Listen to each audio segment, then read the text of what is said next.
this tension, a feeling I never was expecting. I don't see the pros.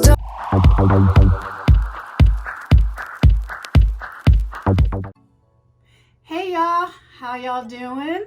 Welcome to my channel. If you're new here, my name is Nikki Parker. My channel is about locks, piercings, and tattoos. I'm actually a new channel, so a lot of y'all have been watching my videos. It would be awesome if you would also subscribe, hit that like button, hit that bell for notifications. And what happens is YouTube will start recommending my videos, the more people that subscribe and hit the like button. And that just helps my videos reach more people out there. So that'd be great if you guys would start subscribing, because if you like my videos and you're coming back for more, just go ahead and hit that subscribe. Also, you can check out my social media. I'm on Instagram at nikkiparker.com. So check me out there, and let's just get into this video. Okay, so I love Rihanna. I love Riri. I love her Fenty makeup. I love her Fenty Savage. I am a customer of both, and I probably should buy stock in these companies because I spend some money with Rihanna, like everybody else. That's why she's where she's at, billionaire. So, I actually look forward to the Fenty Savage fashion shows every year. She started in 2019 with the first show, and it's been to me like the bomb. Every year is something different with each show, honestly. And what I really love most about her fashion show is that she has models that you would not see in a fashion show. You would not see amputees. You would not see women body sizes, all different body sizes from the biggest to the smallest. And she actually makes clothing for every woman. Every woman should feel beautiful. And that's why, I love giving to this company, because of what she stands for and why she does what she does. Because she's not looking at just one single audience or one single customer. She's looking at everybody, even her makeup. She makes makeup from the albinos, which is just, ain't no melanin in there. It's like straight up albino, all the way up to the deepest dark.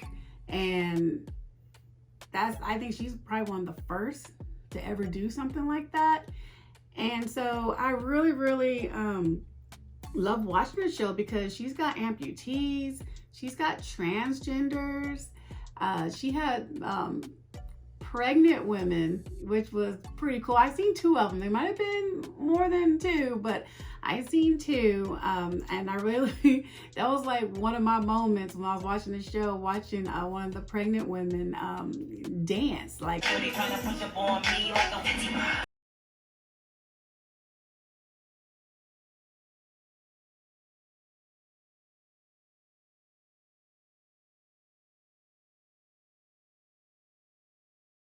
And I can't even move like that. And she looked like she was about to have that baby right there. Yeah, like she's having a boy. But yeah, it was just pretty cool to see, those models and just different sizes was just really cool. And even, the big girls, they were showing that they can get it too. And they can do, what the small ones can do. And it was just, the show to me, it was just super creative. And it was like a mixture, and it always is a mixture of the music and the fashion and the dancing.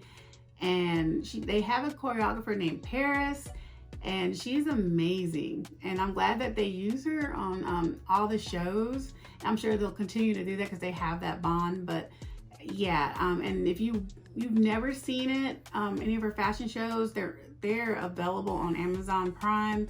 And that first volume, they kind of showcase like the making of it. So you get to see, you know, behind the scenes, you got to see the, you know, the dancers and how they became and did what they did. And that's just something really, if you haven't seen it, you should check out.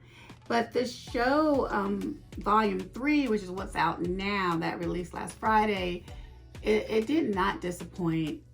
It, for me, if anybody has anything negative to say about it, it would probably be somebody that's really young, like in their teenagers or 20 somethings, because it was really more, to me, it was really more, it was classier, and the music was more older, more throwback music. They didn't have too many of like the youngins, like the past fashion shows. You know, you had like the Migos and all this other, you know, little youngin music. I'm a little older. I'm going on 45, but this volume 3, I pretty much knew all the older people. Now, some of my clients had to tell me who the younger ones were. Like, and I still can't say that little young lady's name, but I did know, of course, Jasmine Sullivan, which was a highlight for me. She just, to me, was like, oh my goodness, just her voice is amazing. And her part was like, oh, the moment. And Erykah Badu, yes, she was a moment too for me. And they had this huge like throwback of Busta Rhymes when they're doing their red lingerie and the menswear. And yeah, it was like, you ready to dance, honey, with the Busta Rhymes. And Rihanna had her moment with the Busta Rhymes and Janet Jackson mix. So, I mean, like, that to me was like, okay, I'm here for it. The venue was really, really dope. You can tell they spent money on that venue. Wherever they could put dancers and models at, they did. Hallways, they utilized the elevators, any like walkway, there was dancers. And they even started, and which they've never done in volume 1 and volume 2 the last 2 years, they had outside performances. So, you know, the Ricky Martin and Nas, and their finale was outside. And so they had like the drones and the cameras, which was pretty dope.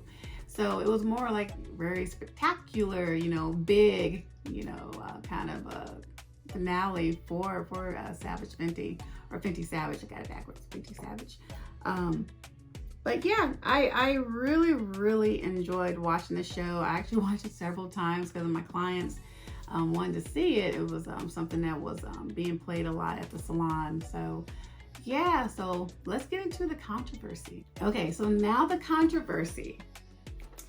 Some people did not like seeing Vanessa Hudgens and the model Emily. I do not know how to say her last name, but it's right there for you to see it.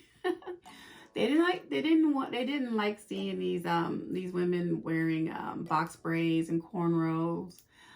They kind of bothered some people.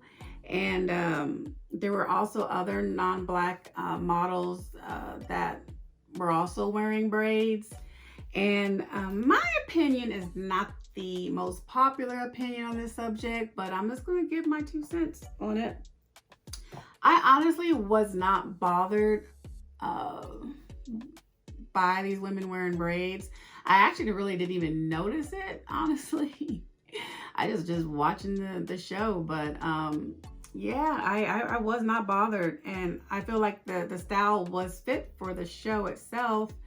And Rihanna is a Black businesswoman who caters to all nationalities with her businesses. So I believe she knows what she's doing. I feel like the model's appearance was more of a cultural appreciation than a cultural appropriation. Okay, and I'm going to give you my definition of cultural appropriation. I say, and it's my opinion, this is how I do it, you know, if you disagree, put in the comments. But my definition for me is that cultural appropriation is when a company or a person takes or makes money off another culture, okay, and prevents that culture from making money or making a living. They're just, they took it, the ideal, the like an invention. They claim they invented something that they knew they took from another culture, but they claim they invented it, and they making money, honey. Yes. And I have two examples of cultural appropriation, okay? The first example, so an example is Sarah Lindenberg. She's the founder of Nightcap. She claims that she's the first one to create a bonnet that protects your hair while you sleep. Yes, yes. And this was 2019. Yeah, Black women have been wearing bonnets for the last 40, 50 years, probably even longer than that. I don't know, but it's been longer than 2019. So the bonnet she created was basically the same bonnet that in 1906, a Lakeisha Walker had created. And Lakeisha Walker is actually the sister to Madam C.J. Walker. Yes, if you recognize that last name. Yes, yes, yes. So, yeah. And Sarah sells her bonnets for $98 and actually selling them, making a whole bunch of dollars. $100,000 and more, or something like that. She's been making money because they're like $100 bonnets. And yeah. But she invented this bonnet, okay? And this is a picture of when Sarah wakes up and takes her bonnet off. Yeah. And wasn't it Kevin Samuels who said that you can't find a picture of a white woman wearing a bonnet? Here you go, Kevin. Right there for you. There you go. You can thank Amazon for that one. Another example, which is super well known, is about the TikTok user Charlie and the TikTok user Jalea with that renegade dance. If you're under a rock, which I kind of was, but what happened was that Charlie claimed that she created this renegade dance that went super viral over TikTok. Like everybody's mom, daddy, dog, goat, bird, everybody was doing this.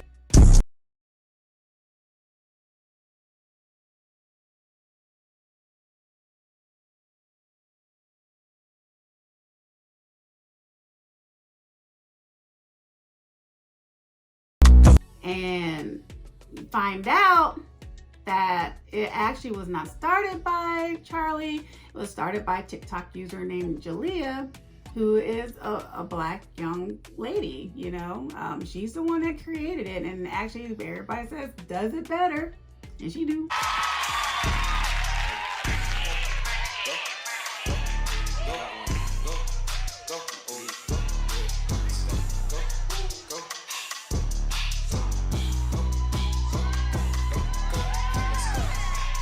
I got hit with a lot of trip. Watch on how they follow me.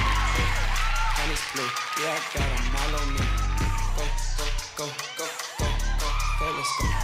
Prada shoe, yeah, I keep a style on me. Pretty freaks, they don't pile on me. I swear, red party, I got 30 right now. Okay, so here's a video of Natural Unique clients and a Natural Unique stylist talking about cultural appropriation and the Savage Fenty fashion show, and just their opinions pretty much on the subject. I'll say people in business understand what sells. Sex sells, Black culture sells, the idea of coming from nothing sells, and putting a white woman who is reflective of the majority of people in America. This is another point I want to make. Most people don't know. Every time I meet someone that maybe has prejudices against black people about the amount of crime that happens, or just a bunch of things that people think, I ask them, what percentage of America do you think black people make? And every single time, without fail, they're shocked. It's 12%. Go check the census. I thought it was 13. Yeah, well, yeah, 12, 13. So the overrepresentation of the behaviors that we do, again, the information is presented in such a way to support a particular agenda. So within the specifically, to take white models who represent a majority of who's here, and you appeal to them because people automatically buy things from people that they look like, and then it stands out, the contrast. So there are some black people that are going to gravitate to it as well because it's Rihanna. So it's actually a very smart business move, because with that, you pretty much have covered everyone. You're going to have a small group of people that like feel a way about it, but the purpose of marketing is to stick in somebody's head. And just because it's initially negative, you've still gotten your point across. They have breached whatever barriers it is that you have and all the different things that were inundated and made a point in your head. And then, so the next time that a person goes out to purchase something, a Fenty product or whatever, like subconsciously, they're gonna remember that, even if they don't remember it consciously, and be more likely to purchase that product. And if you just do studies into human psychology, and especially the way that advertising and social media is used in order to program people, it works. There's a reason why these habits are continued by these companies, because they make a lot of money. Oh yeah, with the Rihanna fashion show, I don't have any problem with that because it's born and it's her vision, black woman. She's really edgy and she's raw, so that's her thing. On the flip side, our culture is really edgy and raw, and that's our thing. It's the truth of who we are. So I get why people may have some issues with other people doing the stuff that we do, but we're fly. So people are gonna borrow that, and they want to be black as a hobby. Fine, do your thing, be black as a hobby. But I will say, I need to see you at a march. I need to see you at a protest. I need you to see you trying to advance our culture since you want to borrow it.